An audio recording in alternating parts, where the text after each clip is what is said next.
Around the same period of history, 500 BCE, another major religion of India, Buddhism, was born.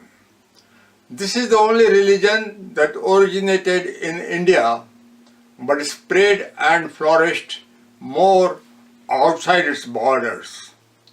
Buddhism took strong roots in China, Tibet, Cambodia, Thailand, Japan, Indonesia, Laos, Malaysia, Myanmar, Korea and Sri Lanka, and is still very popular in many of these countries. Buddhist monks also went to the west to far-off places such as Egypt, Syria and Greece.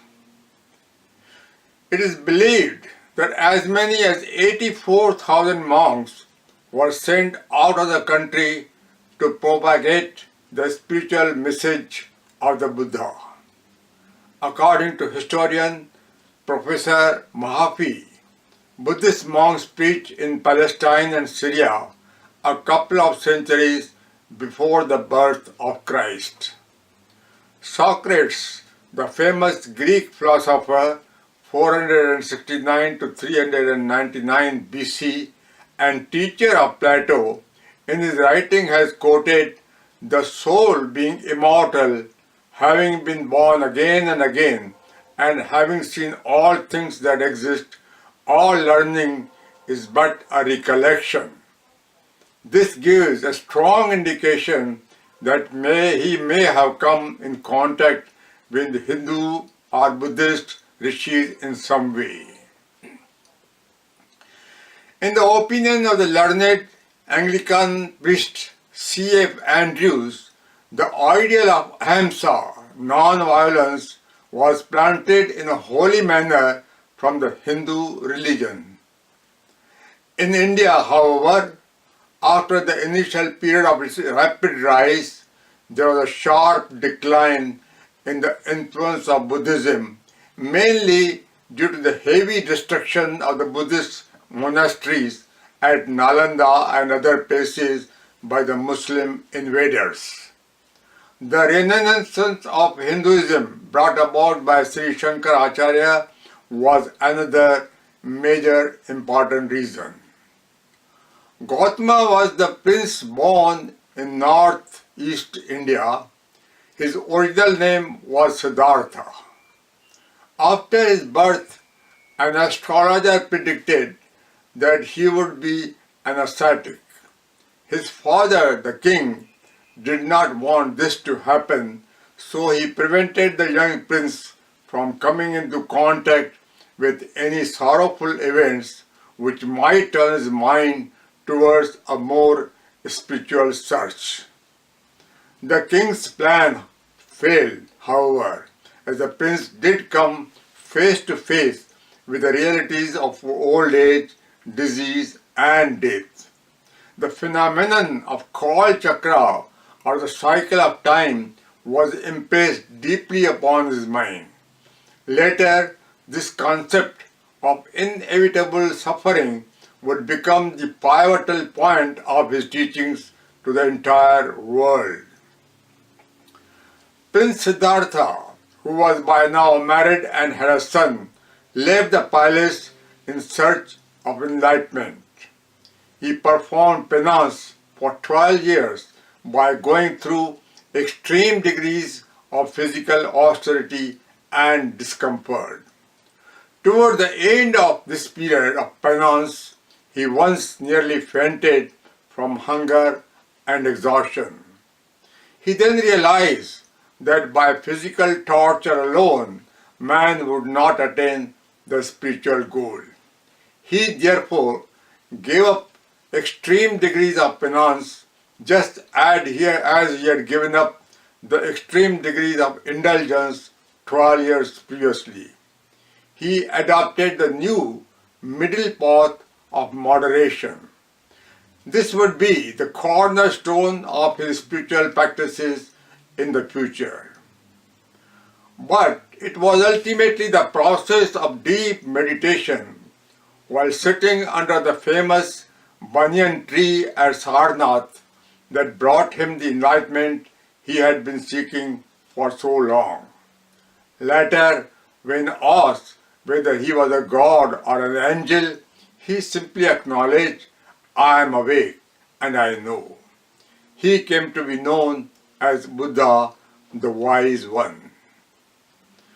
The middle path of Buddha is in fact the path of using one's own superior mind intelligently and with spiritual compassion and love. Buddha's avowed declaration not to fall before the worldly temptations, Mara, at the same time not to succumb blindly to the demands of the extreme renunciation, sannyasin, is truly a major transformation in religious philosophy. The Buddha also asserted the role of free will in human development. Although Buddhism became separated as a new faith, Hinduism adopted the spiritual teachings of Buddha in a positive and effective manner. There appears to be a misconception that Buddha did not believe in the Vedas. In fact, he rejected only the ritualistic nature of the Vedic teachings. His teachings are otherwise mainly based on the Vedic concepts. When anyone insulted Lord Buddha, he simply ignored him, saying, "I do not accept what you offered me. Your gifts of abuses, therefore, stay with you." He introduced a policy of tact in place of arguments and quarrels. Later, his famous disciple, Emperor Ashoka, laid down his arms after a successful though bloody war in quest of peace and accord. His reign of 40 years is considered unparalleled in history, as he may have been the first ruler to condemn war without qualification. He sent religious peace missions to many lands such as Burma, Ceylon, Egypt, Syria, and Macedonia. He called for a conference of all faiths to promote dialogue and discussions in place of war and quarrel. He, however, laid a strict condition that no one would be allowed to talk derogatory about anyone else. This may be regarded as the beginning of the interfaith movement in the world. Among his many inscriptions of Buddhist teachings on the pillars, one is most notable: "For he who gives reverence to his own sect while disparaging the sects of others with intent to enhance the splendor of his own sect, in reality by such conduct inflicts severest injury to his own sect." Buddha taught compassion for all, including those who have caused harm to us, return good for evil, benevolence for injury, love for hate, and compassion for harm are some of the characteristics of the qualities of the Bodhi mind. Buddha also pointed out that the human happiness is completely interdependent. Helping others helps us. The message of the Buddha conquered many lands without sending a single fighting soldier anywhere. Buddha also rejected the caste system outright and preached religion without the rituals. After the Great Enlightenment, Buddha immediately saw the need to propagate this vital knowledge to all humanity. He also met his wife Yashoda and son Rahul, whom he had left earlier. He explained that regardless of any material possessions that a son may inherit from his father, the legacy of his spiritual teachings is much more worthy and important in life. He then continued to teach for 45 years before passing away at the age of 80 on the auspicious day of the full moon.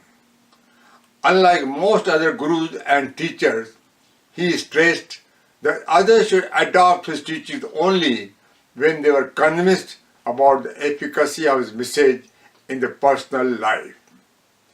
Modern scientists have discovered that we use only a small fraction of the vast supply of neurons in the brain. In meditation, we awaken and excite more of these dormant neurons into activity. Some of the neuron centers are activated to think and contemplate in more wise and useful ways than the hitherto used lower centers. He then may see the happenings of the world in an entirely different way, realizing the sacredness of life more vividly, as well as perceiving the spiritual purpose in our universe. There is a great amount of overlapping in the teachings and practices of all the religions that originated on the Indian subcontinent. Buddhism and Jainism were essentially reform movements in the Hindu spiritual philosophy. The caste-weary people from all classes jumped into their bandwagon with great enthusiasm. The priests who had commanded the highest status were dispensed with. Human weakness, however, prevailed with all its faults and foibles. New rituals replaced the old ones. The monks and other holy men came to the forefront in new garb, alas, along with all their shortcomings and vulnerabilities. Changing the practices that make up the religion may not be so difficult, but changing the hearts of the followers is not as easy. Very often, the followers are not able to keep pace with the high ideals of the founders.